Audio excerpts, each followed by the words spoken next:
क्योंकि वो उन अब्राहम उस बेटे की संतान थी जिसको परमेश्वर ने ब्लेस किया था, जिसने अपने बाप को नंगा नहीं देखा था। और परमेश्वर ने कहा ये जो पापियों का वंश है, मैं ये सारे देश, इनके देश मैं तेरे वंश को दे दूंगा। आज पाप में जीवन बिताना बड़ा आसान है, किसी को मालूम नहीं होगा कि आप अंदर घुस के क्या कर रहे हैं, लेकिन इसका मतलब ये नहीं तभी गुनाह का रिजल्ट आएगा या तभी आप डाउन होंगे, इसका मतलब ये नहीं है। कई बार एक व्यक्ति पाप में हो सकता है और अगले 5-6 साल बड़ी आशीषें उसकी जिंदगी में आए और वो सोचता है शायद परमेश्वर ने इसे अप्रूव कर दिया है या परमेश्वर इन चीजों की परवाह नहीं करता है, लेकिन ऐसा नहीं है। वचन आसमान में, बाइबल कहती है, ताया हुआ वचन सिद्ध किया हुआ है। जो वचन कहता है कि वो होगा तो वो होगा ही होगा। इसीलिए जब आप स्वर्गदूतों को देखते हैं बाइबल में, वो कह रहे होते हैं पवित्र पवित्र पवित्र सेनाओं का यहोवा। इसलिए आप जब बाइबल पढ़ते हैं आपको मालूम होता है, परमेश्वर कहता है कोई भी पवित्रताई के बिना परमेश्वर को देख नहीं सकता। अगर आपकी लाइफ में बड़े से बड़ा बंधन है, ऐसा बड़ा बॉन्डेज है, चाहे वो पैसों का हो, कर्जे का हो, बीमारी का हो, तकलीफ का हो, फैमिली कर्स हो, डाइवोर्स हो, एनीथिंग, डिप्रेशन हो, मैं आपको बताता हूं, परमेश्वर की आत्मा ने, उसके पवित्र आत्मा ने मुझे तरीका बताया था कि तेरी जिंदगी में जितना भी बड़ा बंधन क्यों ना हो, चाहे मेडिकल साइंस में उसका इलाज ना हो, चाहे कोई कुछ भी क्यों ना हो, केवल अगर तू पवित्रताई में रहे, मैं तेरे बड़े से बड़े बंधन को तोड़ दूंगा। सारे बंधन तेरी लाइफ से टूट जाएंगे। ये मुझे परमेश्वर ने 2010-11 की मैं बात कर रहा हूं। जब आप सेवकाई में होते हैं, आप टीनेज से प्रभु के साथ हैं, आप जवान हैं, टेम्पटेशंस हैं, परीक्षाएं आपको घेरना चाहती हैं और उधर से बॉन्डेज भी दिख रहे हैं, बंधन भी दिख रहे हैं और आप बीच में खड़े हैं और आपको पता है कि मैं अगर पाप में जाऊंगा तो ये बंधन बने रहेंगे जो कोई नहीं जानता। दुनिया के सामने आप सक्सेसफुल हो सकते हैं, लेकिन अंदर आप परमेश्वर के सामने क्या है ये आप जानते हैं। तो परमेश्वर की आत्मा ने कहा था कि अगर तू ये बंधन टूटते हुए देखना चाहता है तो पवित्रताई में तुझे जीना होगा। पवित्रताई एक गुण नहीं है, एक गुण नहीं है, पवित्रताई एक हथियार है जो खुदा ने आपको दिया है। लोगों को लगता है परमेश्वर पापियों के लिए आया, तो अभी भी पाप कर रहे हैं। चर्च में आने वाले लोग 8-8 साल से अभी भी व्यभिचार में हैं, चर्च के ही लड़के लड़कियों के साथ। इमेजिन करो। और वो सोचते हैं अभी तो हमें सुख मिला है, अभी तो हमें सेटिस्फेक्शन मिली है, लेकिन वो बाइबल कहती है नाग दोना सा कड़वा रिजल्ट देगी ही देगी। क्योंकि जो व्यभिचार करेगा उसके नाम धराई, बाइबल कहती है उसकी बेइज्जती कभी मिटेगी नहीं। हालेलुया। तो परमेश्वर ने हमें एक तरीका दिया है कि अगर तुम्हें अपने लाइफ में से बंधनों से बाहर निकलना है तुझे पवित्रताई में चलना होगा। बहुत से लोग कंप्लेंट करते हैं कि जब मैं चलती हूं परमेश्वर में, मैं चलता हूं, मुझे गंदे ख्याल आते हैं, मेरे मन में गंदे विचार आते हैं। आप उन्हें बंद कर सकते हो। कैसे? गंदा देखना बंद करके। अपने मोबाइल पर गंदा देखना बंद कर दीजिए, सामने लाइव गंदा देखना बंद कर दीजिए। शैतान के अटैक आप पर कम होते होते पूरी तरह से बंद हो जाएंगे। आप इस चीज से पूरी तरह से फ्री हो जाएंगे। और जब आप व्यभिचार से, पाप से, इस गंदगी से और पाप के विचारों से, चोरी से, इस सारी चीजों से फ्री हो गए, तब आपकी लाइफ एक ऐसी तरह से सेटल हो जाएगी कि आपकी लाइफ में सामने बड़ा पहाड़ भी क्यों ना हो, मैं आपको बता रहा हूं परमेश्वर खंड खंड टुकड़े टुकड़े उसके कर देगा। मेरी लाइफ, ये नोट कर लो, मेरी लाइफ की टेस्टिमनी है, खत्म कर देगा परमेश्वर उसको। वो कितना बड़ा बंधन क्यों ना हो, सदियों से चलता क्यों ना आ रहा हो, आपके वंशों से चलता क्यों ना आ रहा हो, आपकी नानी, आपकी माँ, आपके सब, आपके फैमिली के जो माता है, आपकी नानी है, डाइवोर्स या फैमिली इश्यूज या मैरिटल प्रॉब्लम चली हैं, आपकी लाइफ में हो रहा है, जस्ट पवित्रताई में जीना शुरू कर दो। इसलिए तो परमेश्वर ने कहा कोई पवित्रताई के बिना मुझे देख नहीं पाएगा। इसलिए दूत कहते हैं पवित्र पवित्र पवित्र, क्योंकि पवित्रताई एक हथियार है, एक वेपन है आपके पास। आप इस वेपन को यूज कर सकते हो शैतान के खिलाफ, उसके किंगडम के खिलाफ। आप देखोगे पवित्रताई में जीने वाले लोग, परमेश्वर ने कहा मैं दुश्मनों के गढ़ में तुझे बढ़ाऊंगा और कोई तुझे टच नहीं कर पाएगा, कोई तुझे छू नहीं पाएगा। मैं उनके मध्य में, भाइयों के मध्य में तेरा अभिषेक करूंगा और दुश्मनों के सामने, तेरे सामने मेज बिछाऊंगा। उस मेज पर दुनिया की हर एक अच्छी वस्तु तेरे मेज के सामने होगी। आमीन। ऊंचे वाला चाहिए चर्च। हालेलुया। ऊंची आवाज में हालेलुया बोलो जरा। तो ये बात तो जज करना बिल्कुल छोड़ ही दो कि मैं व्यभिचार में था तो मुझे आशीष मिली है, ये तो छोड़ दो। अपनी लाइफ में क्या हो रहा है पाप करने के बाद, उससे जज करना छोड़ दो। क्योंकि यहां देखो, जिसको श्रापित किया उसके वंश में पृथ्वी का पहला वीर पैदा होता है। इसका मतलब ये नहीं है कि परमेश्वर उनके संग है। आपकी दुनियावी आशीषें ये साबित नहीं करती हैं कि परमेश्वर आपके संग है। हमें वचन साबित करता है, अगर वचन में हम सही हैं, कि प्रभु हमारे संग है या नहीं है। हालेलुया। तो हमें ये बात समझनी पड़ेगी, हमें ये देखना पड़ेगा। आप तैयार हैं पवित्रताई में चलने के लिए, परमेश्वर के साथ साथ संग संग चलने के लिए? शैतान आपको, जिस तरह उसने हवा को धोखा दिया, वो आपको धोखा देता है। वो भी तो कर रहा है, तेरे को क्या प्रॉब्लम है? वो भी तो ऐसे ही चल रहा है, तेरे को क्या प्रॉब्लम है?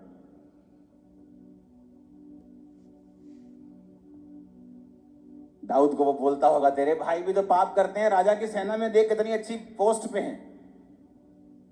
सब आते हैं, सब सूबेदार जी करके बात करते हैं, सब थानेदार जी करके बात करते हैं। पाप में है, देख तू, देख धर्मी बना फिरता है, कभी भेड़ चराता है, कभी गाय चराता है, सारा दिन धूप में पाले में रहता है। तेरे पास क्या है? देख वो पाप करते लेकिन फिर भी कितना आनंद में जीते हैं।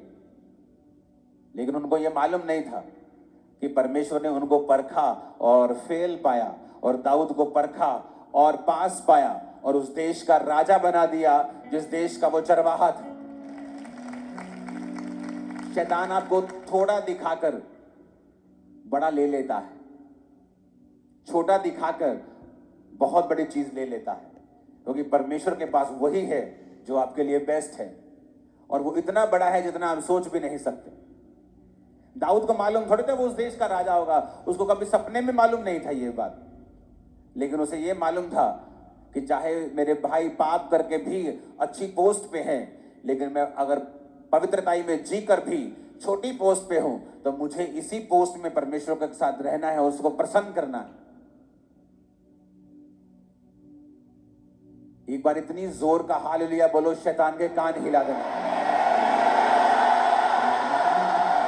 ऊंची आवाज से हालेलुया।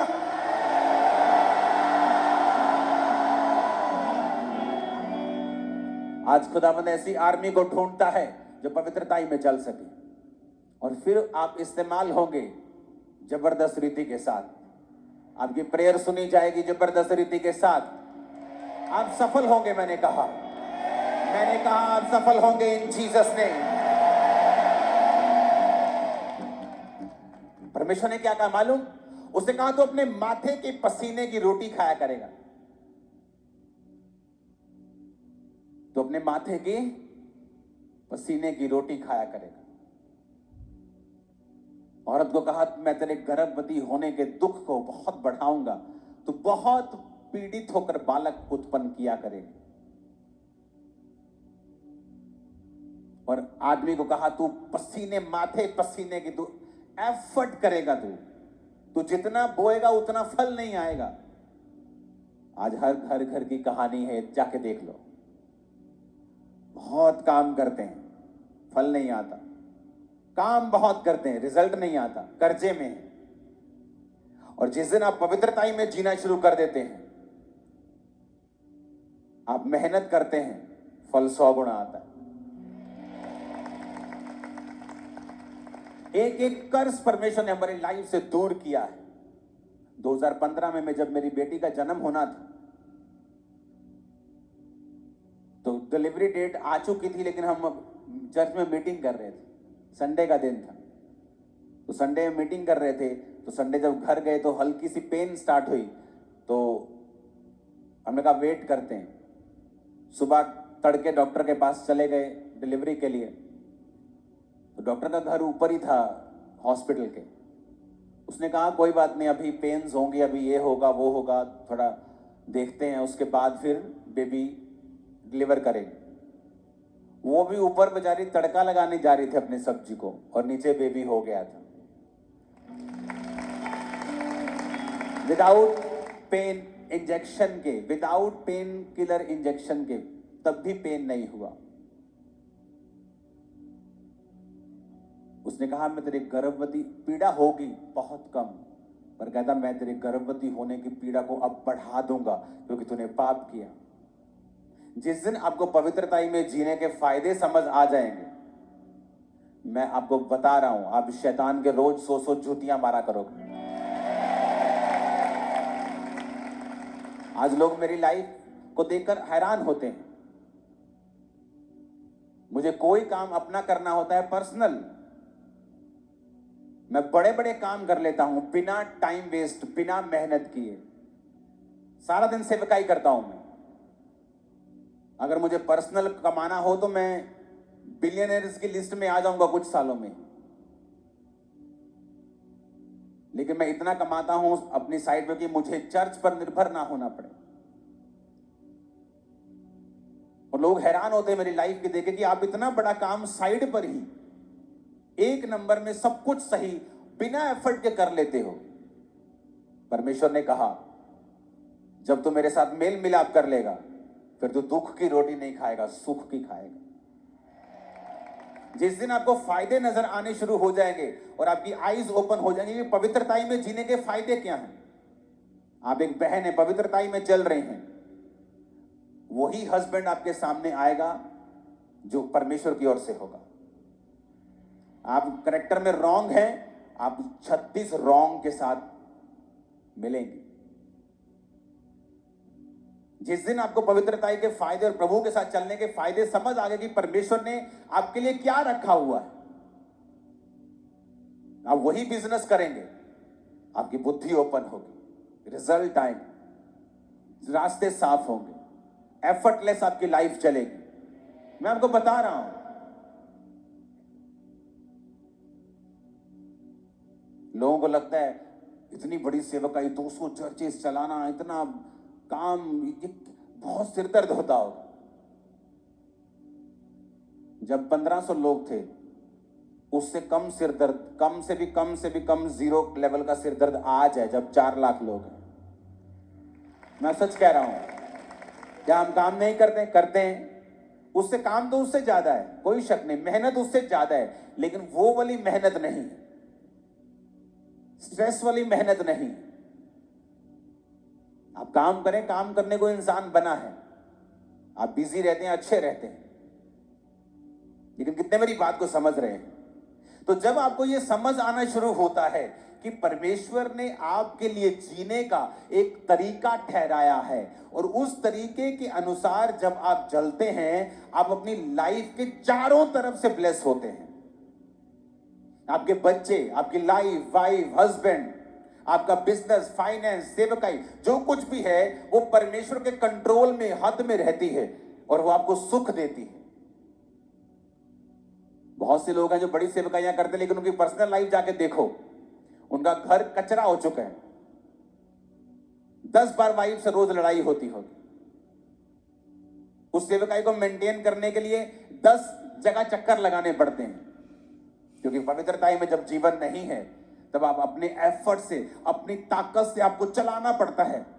लेकिन कब तक चलाएंगे अपने एफर्ट से? बाइबल कहती न बल से, न शक्ति से, बल्कि उसकी आत्मा के द्वारा। Hallelujah, hallelujah.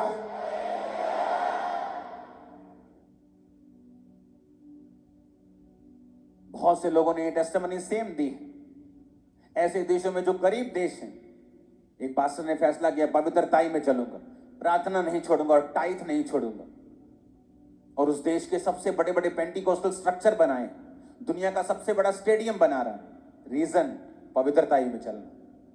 जब समझ आ जाती है कि पावर ऑफ होलीनेस क्या है, पवित्रताई की सामर्थ्य क्या है, क्योंकि ये एक गुण नहीं है कि सिर्फ हम पवित्रताई में चलते हैं, हाँ हम अच्छे हैं। नहीं भाई साहब, मेरी बहन, नो, ये वेपन है, हथियार है तुम्हारे हाथ में। तुम शैतान को काट दोगी, सारे बंधन तोड़ दोगी यीशु मसीह के नाम में। और इसलिए तो शैतान हैप्पी रहता है जब एक व्यक्ति पाप में होता है, चाहे वो सेवा करता रहे, गाता रहे, कैमरा पकड़ के खड़ा रहे, माइक पकड़ के खड़ा रहे, कुछ भी करता रहे, शैतान को पता है कि मैंने इसे बांधा हुआ है, ये आगे नहीं बढ़ पाएगा। और जब वो व्यक्ति बंधा हुआ होता है, फिर वो देखता है रिजल्ट नहीं आ रहा सेवा करने के बाद भी, अरे पवित्रताई में सेवा करनी है। क्योंकि अगर कोई पवित्रताई में नहीं है तो आप जानते हैं कि ये गा रहा है, ये माइक पकड़ के खड़ा है, ये माइक प्रीच कर रहा है, ये कैमरा पकड़ के खड़ा है, लेकिन प्रभु को नहीं पता ये खड़े हैं, उसको नहीं मालूम। वो तो कहता है, अंत में कहता है, हे कुकर्म करने वालों मुझसे दूर हो जाओ। बोलते प्रभु तेरे नाम में बड़े बड़े काम किए। प्रभु कहता मैं नहीं जानता भाई, तुमको कौन हो तुम? क्या वो झूठ बोल रहे थे प्रभु तेरे, हमने तेरे नाम में बड़े काम किए? झूठ थोड़ी बोल रहे थे वो। अगर झूठ बोलते तो प्रभु कहते चल झूठे भाग जा। वो सच कह रहे थे वो। लेकिन पवित्रताई में जीवन नहीं बिताया। कितने मेरी बात को समझ रहे हैं? पवित्रताई एक वेपन है, एक हथियार है। बोलो अपने पड़ोसी को, पवित्रताई एक हथियार है। शैतान ये चाहता है तेरा हथियार थोथा हो जाए, किसी काम का ना रहे।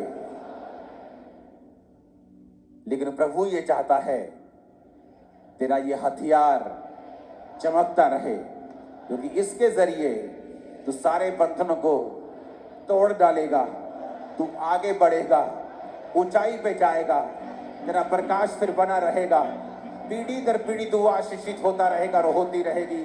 आमीन। मेरे को खींचने वाला चाहिए। हालेलुया, ऊंची आवाज में हालेलुया।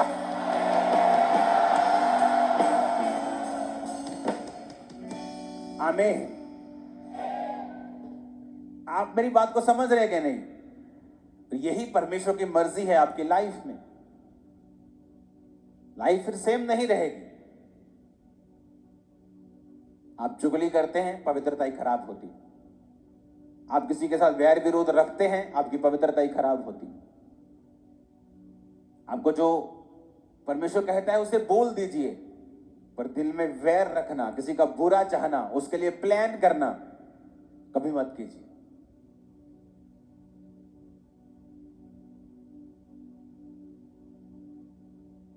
कितने इन बातों को समझ रहे हैं?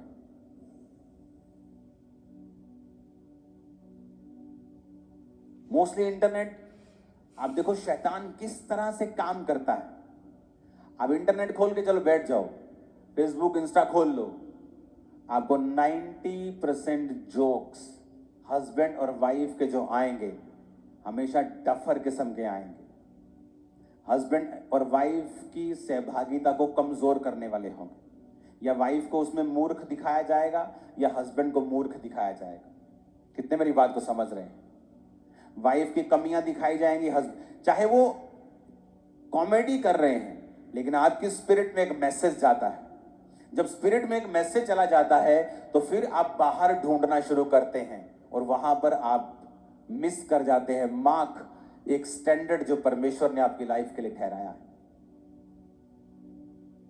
कितने मेरी बातों को समझ रहे हैं? इसलिए वचन कहता है कि हस्बैंड और वाइफ का मसला वो आपस में सॉर्ट आउट करें।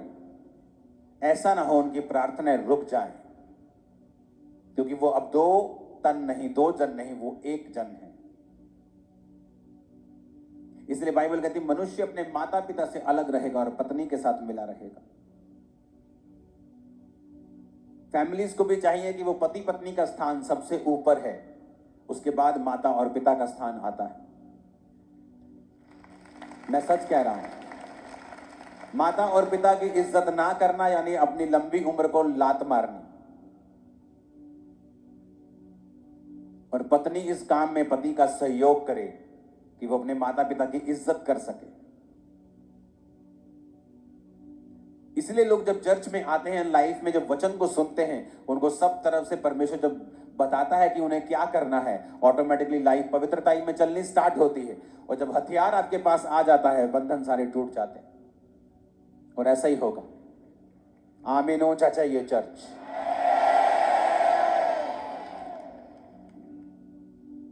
आप तैयार हो ऐसा जीवन जीने के लिए? तो आज से कभी कंपैरिजन नहीं करें कि मैंने ये वाला जीवन फलाने ने बिताया तो अभी उसकी लाइफ में क्या चल रहा है, अभी तो वो आशीषित है। नहीं नहीं, आप इस तरह से अपने आप को कंपैरिजन में नहीं लेके आए। आप मेरी बात समझ गए कि नहीं? हो सकता है कि वो पाप में हो और आशीषित हो रहा हो, लेकिन जब उस पर डंडा चलेगा तो क्या आप फिर उस डंडे को भी खाना चाहेंगे? नहीं। अपने हाथों को उठाओ और वायदा करो कि आज से मैं इस पवित्रताई के हथियार को इस्तेमाल करूंगा। ऊंची आवाज में